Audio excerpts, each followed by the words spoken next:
Hello everyone, welcome back to the channel. In this video, I'll show you how to create multilingual videos with Synthesia and reach audiences in different languages.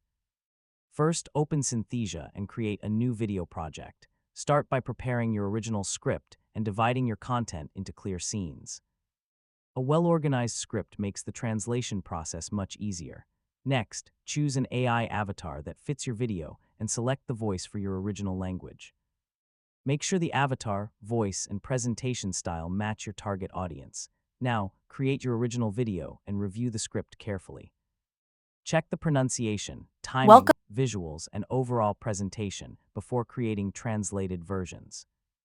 Once your original video is ready, use Synthesia's translation or language features to create another version in your preferred language.